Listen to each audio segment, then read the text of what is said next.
você já deve ter escutado falar sobre resiliência. Sim.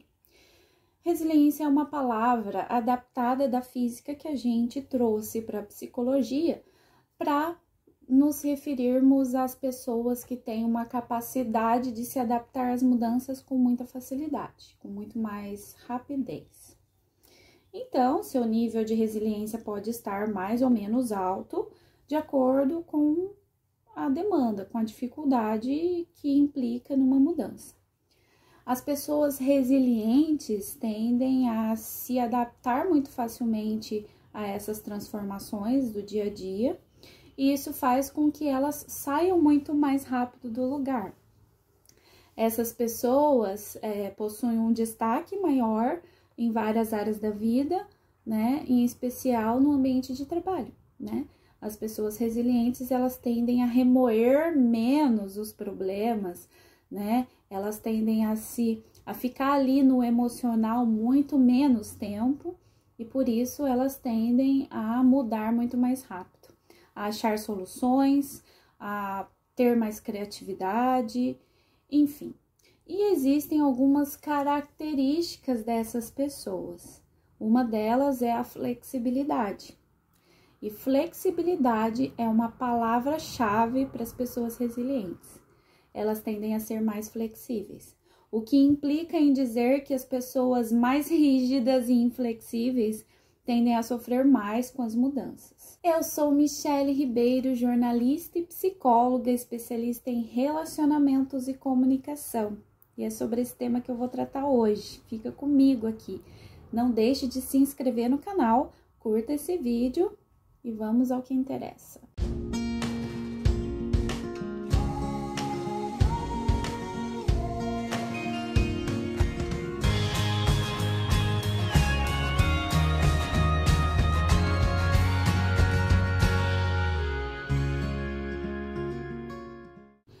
Por que é difícil mudar?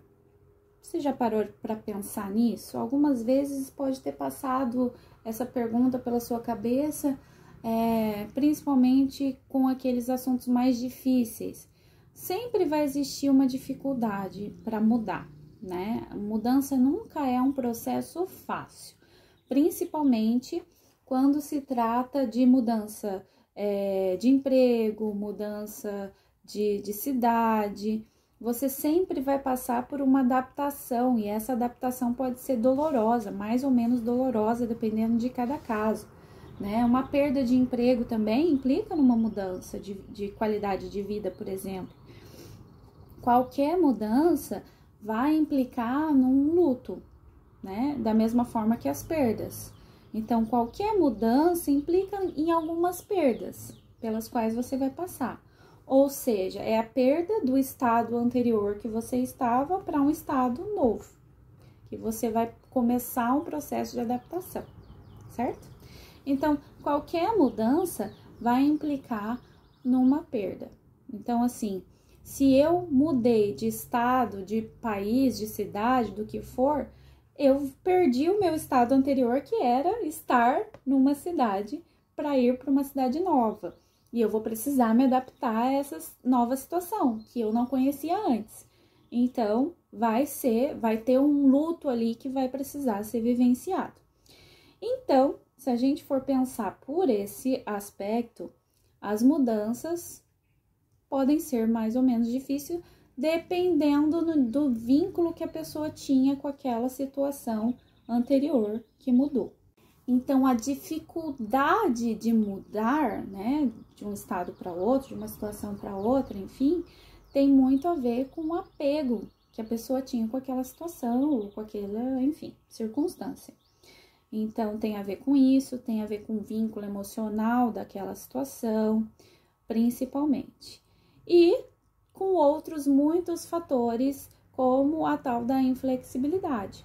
Se a pessoa é extremamente rígida com determinada situação, com determinado contexto, é isso e acabou, é isso que eu penso, eu vou ficar para sempre aqui, enfim, falando de mudança de cidade, se a pessoa tem uma resistência muito grande à mudança, que pode estar diretamente relacionada a essa inflexibilidade, também vai ser difícil mudar.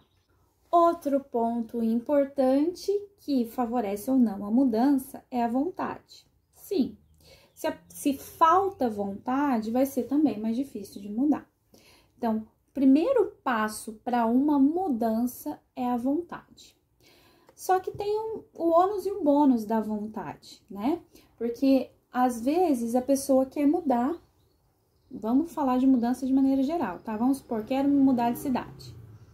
Tenho uma vontade muito grande de mudar de cidade, né? De sair da onde eu tô para ir para um outro lugar, para construir uma qualidade de vida e tal, nananã, enfim, por N fatores que levam a pessoa a se mudar de cidade.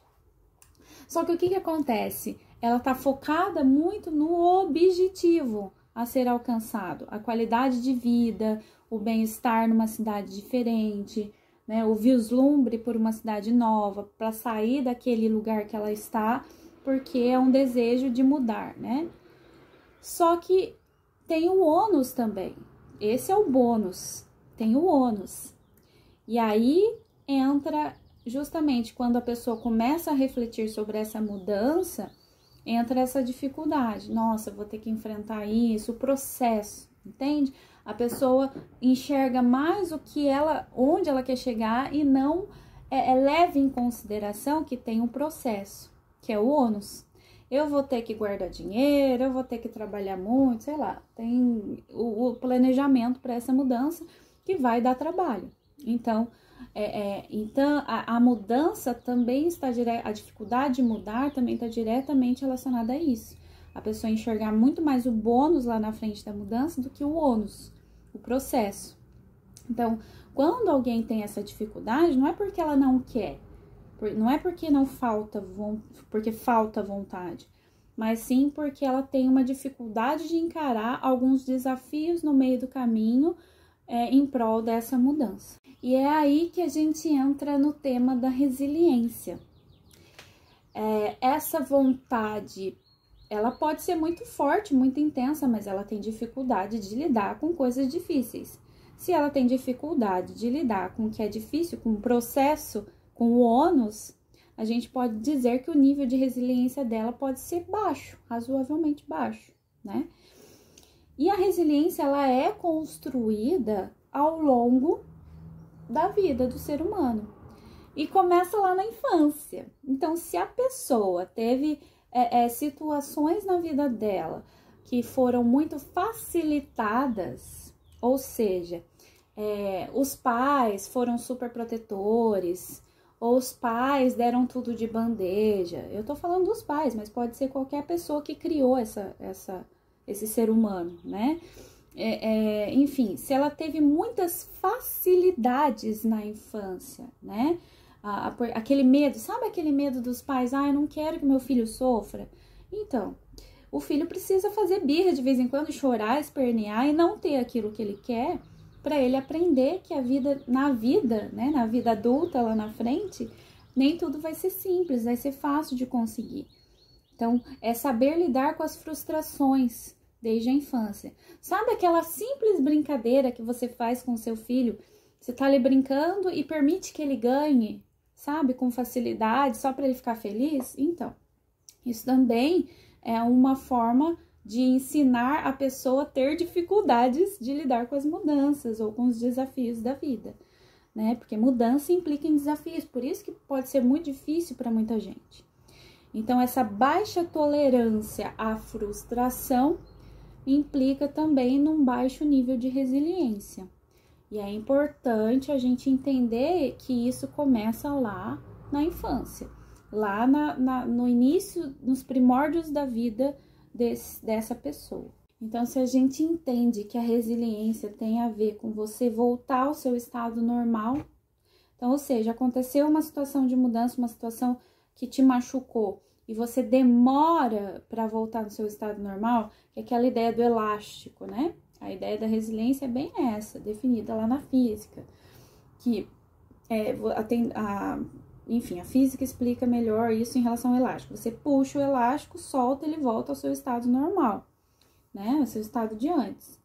Essa é a ideia da resiliência. A gente trouxe para a psicologia relacionando ao estado de humor. Então, eu tô bem, não aconteceu nada comigo, eu tô bem, tô no meu estado normal.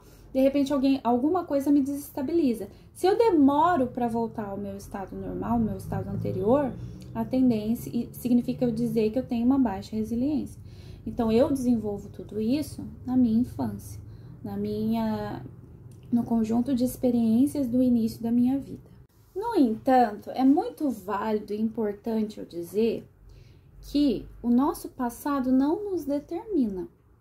Então, o fato de eu ter tido, se eu sou um adulto hoje, eu tenho dificuldade de mudar, eu tenho uma baixa resiliência, uma baixa tolerância à frustração, não significa que eu vou ser assim o resto da vida, né? Não significa que eu vou viver a síndrome de Gabriela, aquela brincadeira, né? Eu nasci assim, vou morrer assim. Não.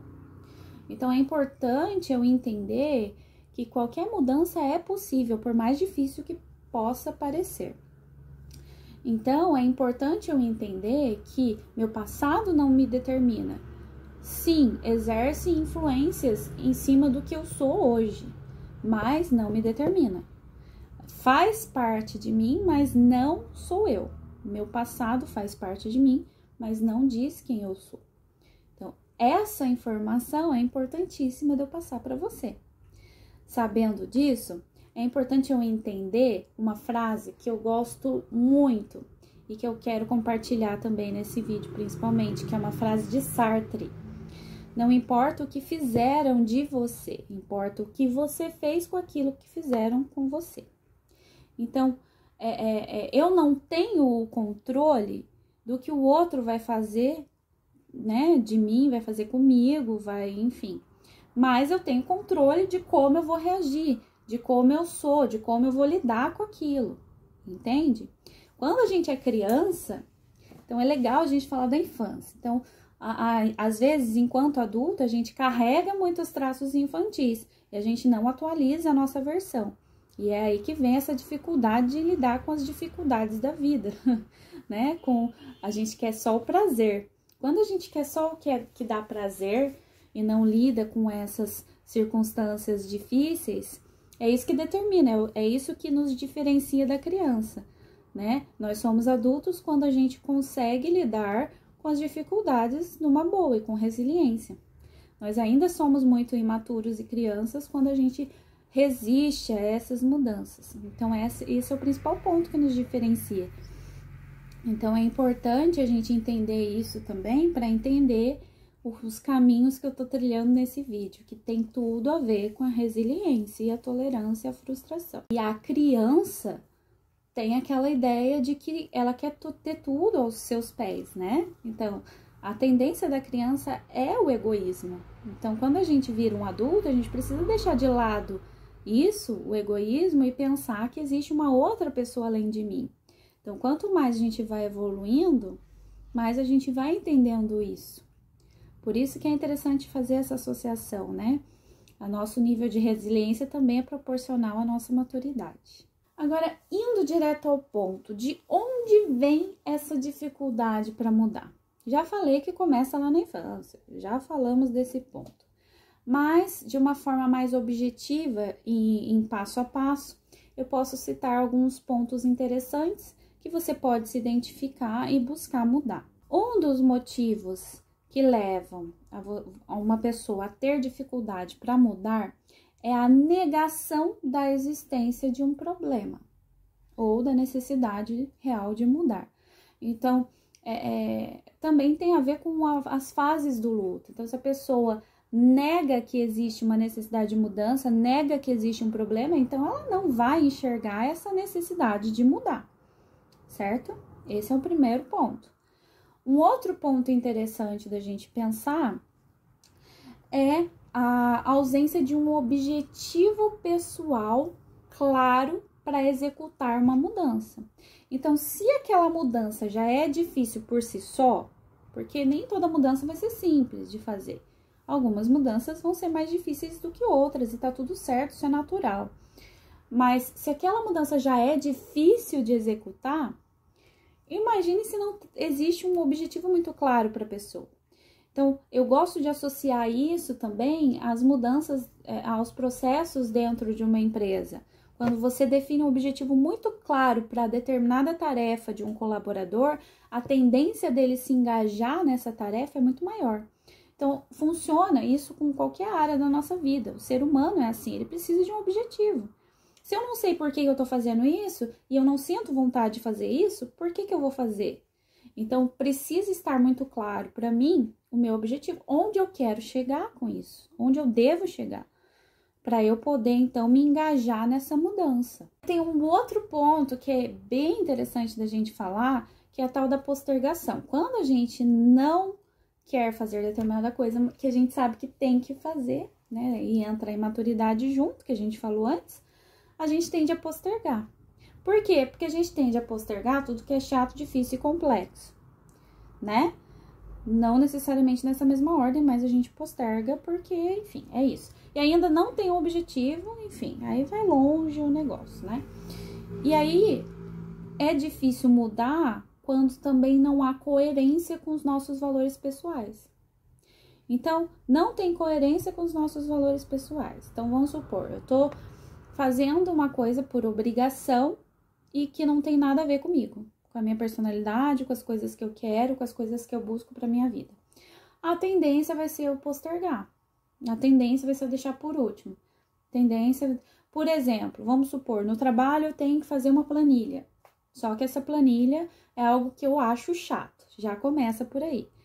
Só que se eu acho chato, já significa que não tem a ver com o que eu penso. Pô, pra que eu vou usar planilha? A planilha tem um objetivo, é a organização financeira da empresa. Aí você vai olhar para essa pessoa que tem a dificuldade e vai enxergar, essa pessoa não se organiza financeiramente na vida dela.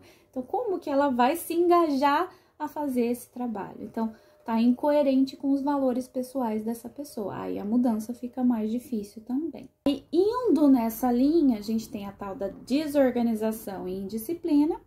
Então, a pessoa não se organiza para fazer essa mudança, porque também a mudança implica numa organização também, né? Então, eu preciso ter um planejamento e tudo mais. E aí entra a indisciplina também. Para eu fazer qualquer mudança, também envolve uma adaptação, né? Envolve uma criação de um novo hábito, né? Dependendo da mudança. Então, eu vou precisar ter uma disciplina para seguir à risca todos os passos dessa mudança. Então, tem a tal da organização. Então, se a pessoa é desorganizada, a tendência da mudança se efetivar vai ser menor, né? E além de tudo, tem a indisciplina. E além disso, a gente tem a falta de objetividade e excesso de idealização. Se a pessoa é extremamente, principalmente as pessoas ansiosas, elas tendem a ser desorganizadas. Então, se ela não tem um objetivo, né? Se ela não tem uma objetividade, uma praticidade na execução das tarefas de maneira geral, e ela tende a ficar idealizando, ela tende a fugir muito da prática, né? Da execução. Então, ela fica, porque é difícil de lidar com aquilo, ela tende a ficar no mundo das ideias, a se dispersar mais, né? A idealizar mais as coisas. Ou então, indo nessa mesma linha da idealização, ela pode tender a idealizar demais uma coisa que na prática é outra. Então, ela não é muito objetiva, ela idealiza, acredita que vai ser daquele jeito e na prática não é nada daquilo. E por isso as coisas ficam cada vez mais difíceis. Isso também é uma barreira para essa mudança. Outra coisa vai ao encontro daquilo que eu já falei também antes, que é o apego ao passado, certo? Apego àquilo que veio antes, né? E que envolve uma desatualização de si mesmo, que entra naquilo que eu falei também, que o seu passado não te determina, influencia sim o que você é hoje, mas não te determina. Então, quanto mais apegada a pessoa for a esse passado, menos ela muda. Por último, eu posso falar de padrões e esquemas pessoais de pensamentos, crenças, sabe? Ideias muito rígidas e inflexíveis. Sabe aquela pessoa que não dá o braço a torcer, que bate o pé, que o que ela tá pensando é aquilo e acabou. e ela não consegue, ela teve, como se fosse assim, ela teve todo um trabalho para desenvolver uma ideia, e vem alguém, bate de frente e não é aquilo, ela não vai ceder tão fácil assim. As pessoas rígidas e inflexíveis não cedem. Então, elas tendem a ficar presas naquela crença mais rígida e não saem do lugar. Tem um processo mais metódico de pensar, mais rígido, mais inflexível. Então, isso também impede mudanças efetivas na vida dessa pessoa. E olha, vou dar um motivo fundamental para você desenvolver a sua flexibilidade. Quando você é flexível, para começo de conversa, você sofre menos.